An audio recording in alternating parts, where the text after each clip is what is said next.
Inside drive to right. Takes a three. Touchdown 49ers. Curry! I'm the only one that didn't get the memo about not wearing a suit. I want to welcome everybody on NBA TV and CSN Bay Area, csnbayarea.com, and the radio home of the Warriors, KMBR.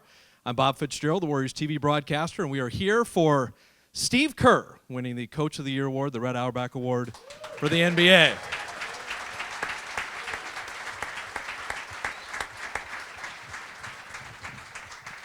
Get all the introductions out of the way. That is Bob Myers, the reigning Executive of the Year in the NBA, the Warriors GM. Luke Walton, Warrior assistant. The soon-to-be Coach of the Year, Steve Kerr, is here. Steve's family is here, Margot, Nick, and Maddie, as well as the Warrior owners, Joe Lacob and Peter Guber, Joe's fiancée, Nicole Curran, our team president, Rick Welts. Steve has been coached by some of the greatest coaches, really, in NBA history, when you think of Phil Jackson and think of Greg Popovich and Lenny Wilkens, but it all began in Palisades High School with Mr. Marvin. Now, I did a little research, and I was just wondering if he could be here today with his wife, Galen, and he happens to be here.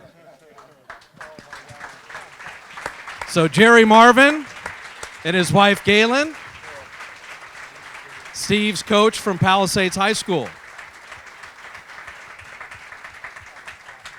And because this is a complete Warrior production, you think of Steve's college coach, Lute Olson, who had a tremendous influence on him. If only Lute could be here to share the day, I think Lute Olson and Kelly are here as well.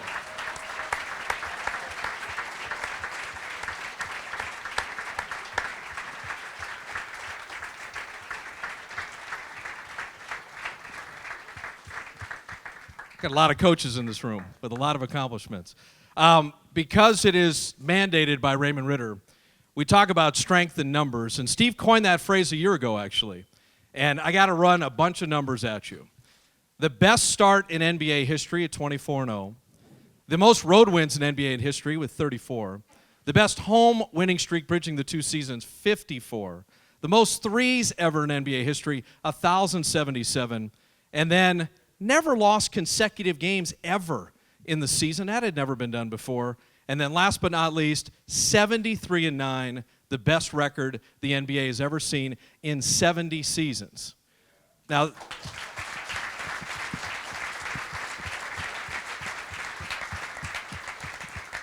and to put that into perspective, there's been 1,423 teams that have begun an NBA season. One has 73 wins. I mean, that is really, really remarkable. And for that, we have a parting gift for you. If Bob Myers and Luke Walton would mind presenting the hardware, the Red Auerbach Coach of the Year, Steve Kerr.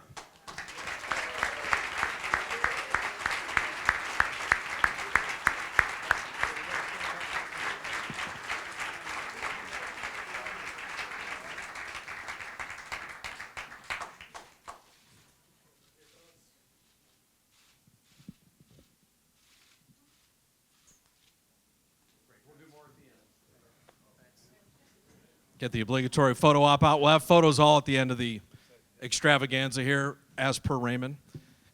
So, if you've ever seen Steve do a post-game press conference, his favorite line of questioning is the one I'm going to begin with.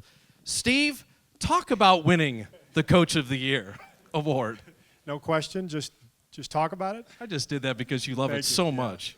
First of all, I want to say thanks to Coach Marvin and Coach Olson. This is a total shock to me. And amazing that you guys are here. So thank you for coming up to celebrate with me. This is awesome. These guys know it. Anybody who has coached knows this. As a coach, you are entirely dependent on your players. You have to have talent, and you have to have character. And if you've got guys who can play, and they actually care, and they're going to work, and they're going to want to be coached, and they're really, really good, then you're in business. And this is my first coaching job, other than coaching Nick's 8th grade AAU team, the Wildcats. We were awesome, by the way. We dominated the northern part of San Diego County. But in all seriousness, to inherit not only this group of players and this roster, but the kind of stability and support that I have from the organization. Working with Bob has been amazing.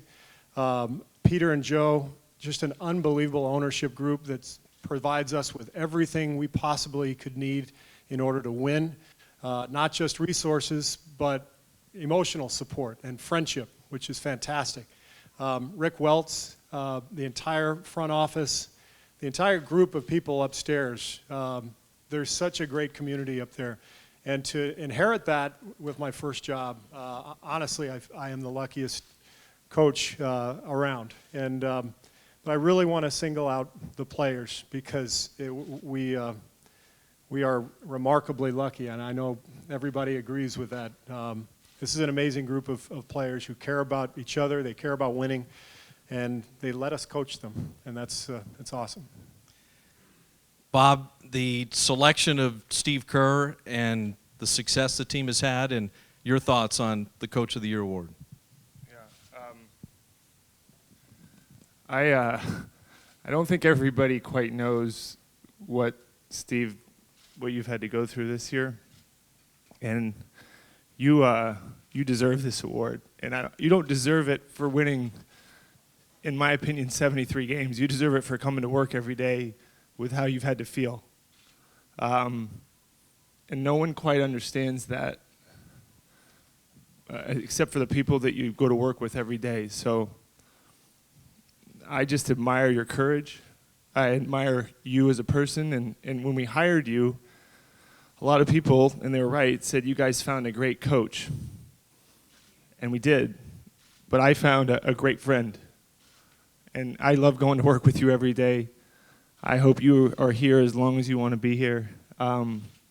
It's really a privilege. You're a special person. You've had success your whole life. You're continuing to have success. And you are what you just said about the players. You're talented and you have character. And people like that are hard to find. So thanks for being our coach, and thanks for being a friend.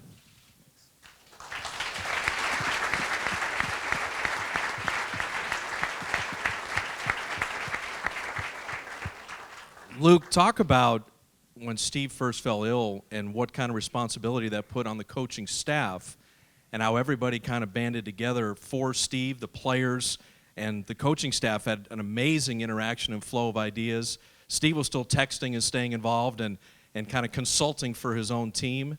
And you handled things at 39-4. Give people an idea what that period of this season was like. Well, I think, looking back on it now, it all started with the year before.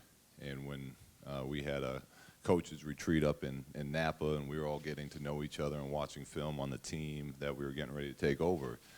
And Steve had this vision of what this team with the players we had could do if we could get to them, and he encouraged the entire staff. He said, well, this is what we need to do. I don't want to be the only voice. I want you guys, when it's you're a scout or you're working with players, encourage them, come to me with ideas. So I think before we even realized that he was preparing us, and nobody knew this would happen, but when we got that call, it was panic mode around here. And everyone liking Steve as much as we do, we didn't want to bother him. So we're like, no matter what the question is, anything, we'll figure it out. And we used to joke, like the bracelets, what would Jesus do? We'd have bracelets that said, what would Steve do? Because we're not gonna coach what would we do. We're trying to fill in for Steve here. So we, as a staff, would meet every single morning and come up with practice plans and watch tape and just, we were trying to get through until he could get back.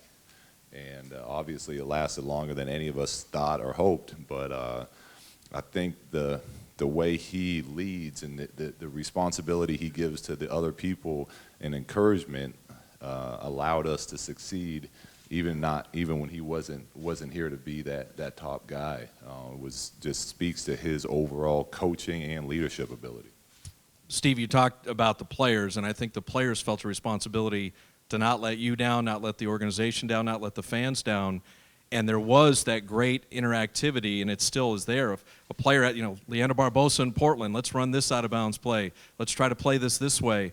Where did that kind of empowering everybody and taking everyone's ideas, Nick Uran in the finals, let's start Iguodala at the end, and you validate that by listening to suggestions, sifting through the ones you want to follow.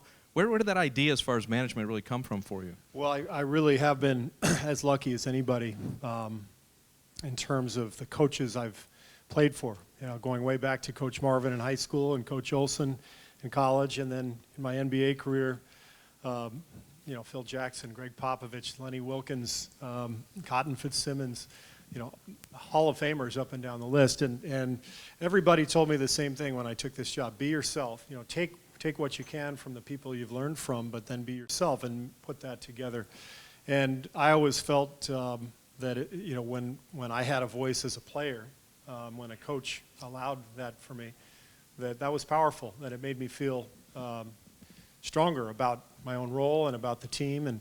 And so that was kind of the dynamic we wanted to put in, which we did last year, and it works especially well when you have people like Steph Curry and Draymond Green and Andre and Clay and Bogut, and I could go down the list, not just from a talent standpoint, but just from a character standpoint. I've made the comparison before. I've referred to Steph as the mini Tim Duncan, and I mean that with the utmost respect. Tim was one of my all-time favorite teammates, just an incredible leader, incredibly talented, and yet modest and humble. And that's a powerful force. And when your best player and the MVP in the league is not only confident on the floor, but flat out arrogant, like I'm the greatest player on earth, and then at the same time he's the most humble guy in the room and the most grounded and an incredible family man, an incredible leader, that's a force. That is a powerful force, and it makes our jobs that much easier. And I could keep going. Andre, my first real act as coach last year when I first came here was putting this guy who was an Olympian and an all-star, putting him on the bench and asking him to make that move. There are a lot of NBA players who would not accept that. And Andre completely not only accepted it, but embraced it and became the leader of our younger group, became a mentor for the guys on the bench. And obviously, he became the finals MVP as well. So, his leadership role combined with his talent and his sacrifice, to me, set the tone for the entire season. And I've just mentioned Steph and Andre, and, I really could go on and on about all of them. Draymond, don't ever change if you're watching this. Keep yelling at me. I'm going to keep yelling at you. It's the best. He provides the edge that this team needs. Without Draymond, we'd be in trouble. We would be too quiet and too nice, and we need that edge. And when he brings it every day, and we have all that emotion and that fire, it literally ignites the team. And what makes coaching so much fun, and I'll stop and let you ask another question at some point. But what makes coaching? You're coach of the year. You can talk as long as you want, really. All right, put your mic down. No. But what makes it so much fun, honestly, is when you have so many players and people on the staff, people like Luke and Ron Adams and Q and Kelly and DeMarco and Jaron, Theo, the whole group, who you just love being around every day. And everybody provides something, and everybody literally gives their opinion, and it's respected and welcomed, and sometimes it's used, and sometimes it's not. But when you have a group of players, especially, who care for each other and work this hard and sacrifice, that's the most rewarding feeling of all. Bob, the most important relationship in a sports franchise is the GM and the coach. And you're buying the groceries and he's making the dinner type of deal. There's Joe a couple. And Peter buy. I don't buy. Well, we know who buys them. I don't buy. You say this aisle would be good to shop from. I say, can we get that box of cereal?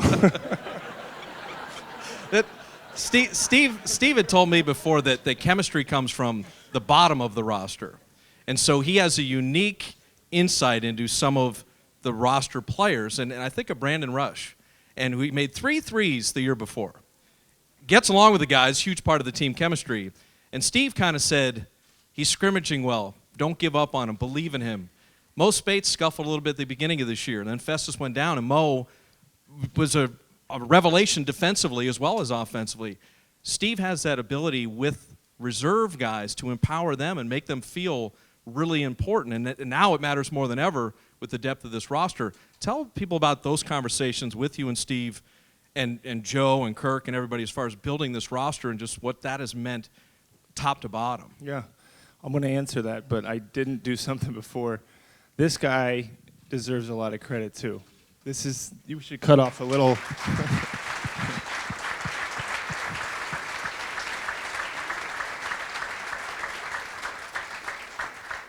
Can you give him like a shoe from the trophy or a hat? One van. You give him with a trophy. When we had a coaches retreat that Steve plans, and we planned it, and he wasn't able to attend. He wasn't feeling up to it, and so I remember we were playing croquet.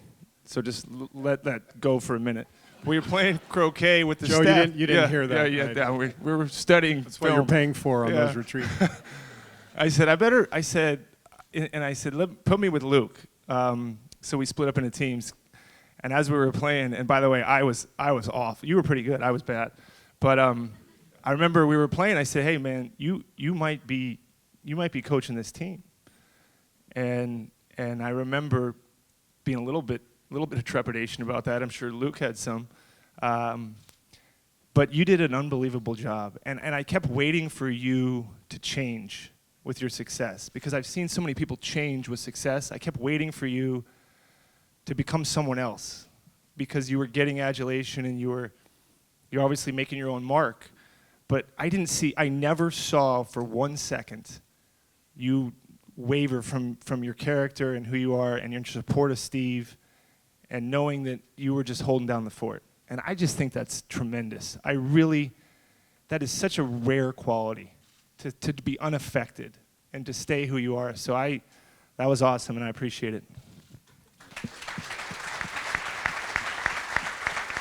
But I'm going to answer the question. Sorry. So what is Steve Kerr good at? He makes the GM look really good, because he a general manager or a front office can players put the team together, but your coach has a huge impact on how that plays out. And Steve, I've always said this about Steve. He's a tremendous, as you know, if you've heard him interviewed or heard him in his previous occupation, he's a tremendous communicator. It's such an important skill. And Steve is elite at communicating with everyone, with me, with ownership, with his own staff, with the media, with the public, with the fans, but mostly with the players. He's been there, he knows it, he's been a champion, and he's able to get the best out of his players. And I'm sure you learned that from some of your coaches here and some of the coaches you played for. But Bob, he makes us all look good, because he elevates the play of the players that he's charged with. And so, like I said, I can't say enough. And we're lucky, because you do make it a lot better in so many ways. If you have a question, raise your hand. They'll bring a microphone out. Just do your name and affiliation. We'll keep going here. But if you want to ask about the 9 losses, both Luke and Steve are here. They'd be glad to talk about those. But just raise your hand and ask away.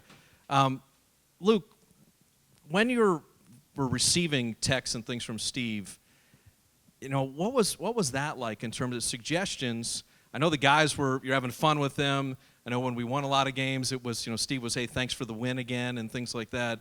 But where was that interaction with the staff, with the players, and then with Steve, knowing he wasn't feeling well, but still wanting to stay in touch and take kind of his input on where the team was going and what was happening? Oh, he was great. Once the regular season got going, we pretty much talked every day. And we would talk. He would be at home watching road games. He'd try to come to the home games. So, we talk about what we saw out there, what we should work on in practice. What if we had a staff meeting that day, what we discussed in that staff meeting.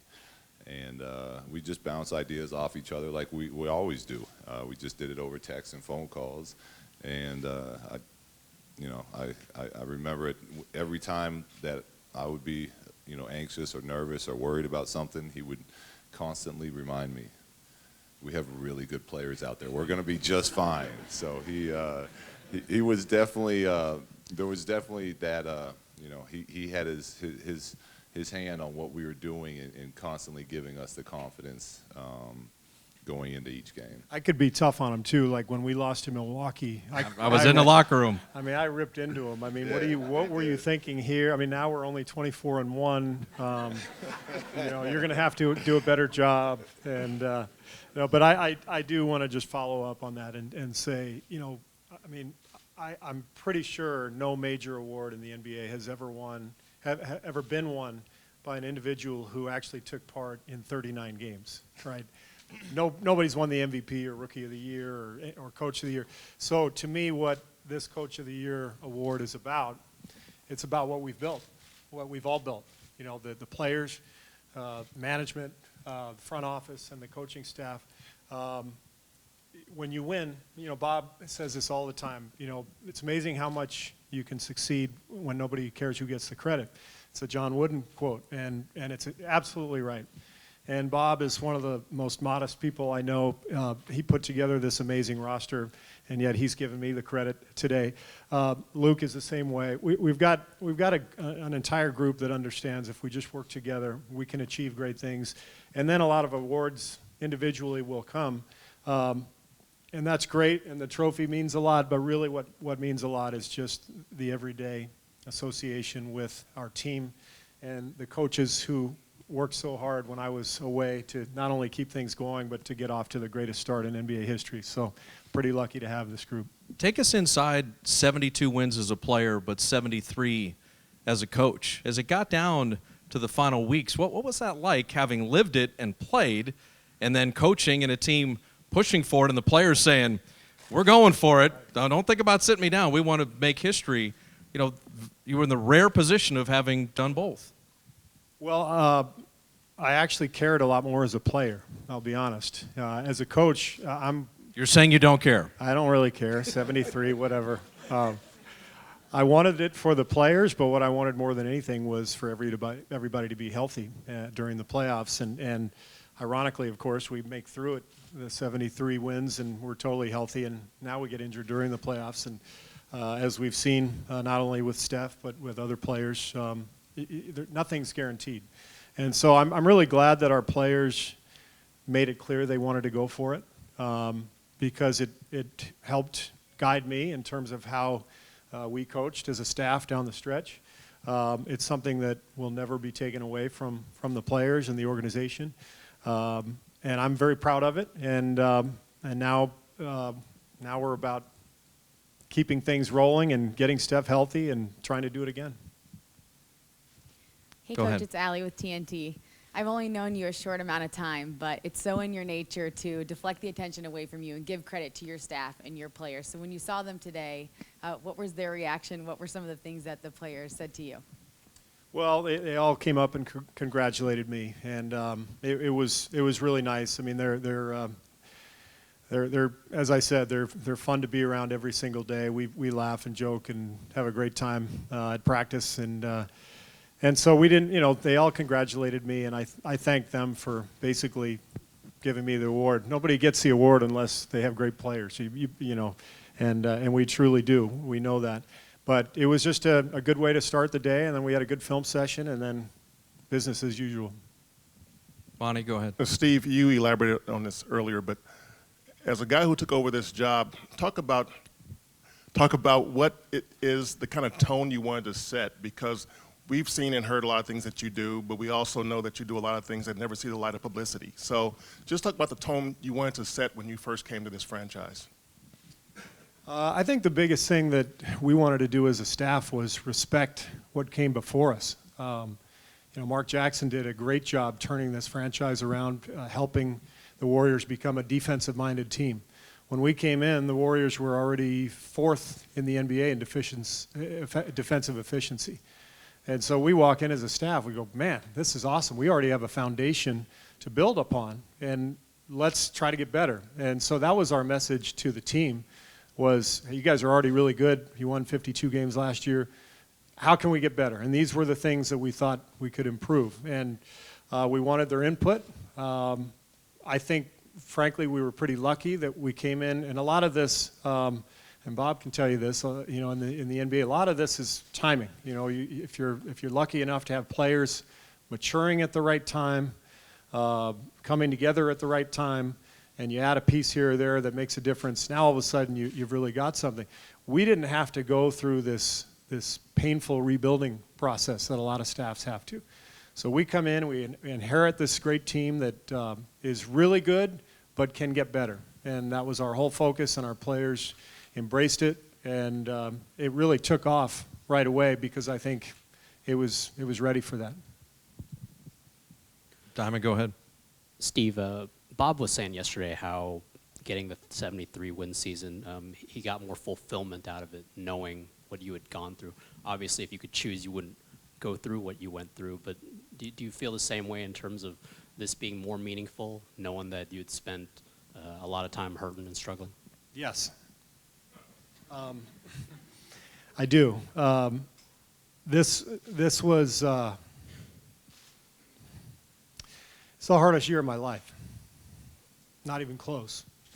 And incredibly lucky to have this amazing family and all these beautiful people around me. And Bob went from being my general manager, the guy I worked with, to the guy I leaned on every day. When I was really struggling with my pain, and I have gotten better, but when I was really struggling, Bob called me every single day and offered his support. And if I didn't have Bob, and if I didn't have Margot and my kids, and I didn't have my team to come back and coach, boy, it was rough. It was really rough. And so the friendship that Bob has given me and the support goes way beyond basketball, and it will last a lifetime. And I'm incredibly thankful, Bob, to you for everything you've offered me and for your friendship. You know, it's how do you follow that with a question? Every team, Bob, that had won 67 or more in NBA history won fewer games the next year. This is the only team that went to 67 and exceeded that. Given everything that went on, I mean, how remarkable. Even we're not done with this year, but to think about that. Alvin Gentry, Steve's situation, Luke doing a great job, the injuries to Festus Ezeli and Harrison Barnes, you know, to go through to Andre Iguodala, to exceed what last year's magical season was like. I mean, have you ever taken 5 seconds to sit back and talk with the guys about that? No, but I think that happens, Bob, because of people, because of the people in our organization, because of Joe, because of Peter, because of the encouragement that I get. You put a lot of good people together, and obviously the players are the most important people. Just like how they responded the other day when Steph went down, that's people, that's character. But if you take a lot of really passionate, high-quality people, that's where that happens. I think that's where you do things you didn't expect. I didn't expect it, but looking back and having the luxury of trying to figure out why, man, you take high-character people that work hard, things happen that you wouldn't have thought possible. And you know what else? It's fun. It's great, man. We got a really good group. I don't know what's going to happen this year, but I love going to work every day with the people I get to go to work with. So 73 is great.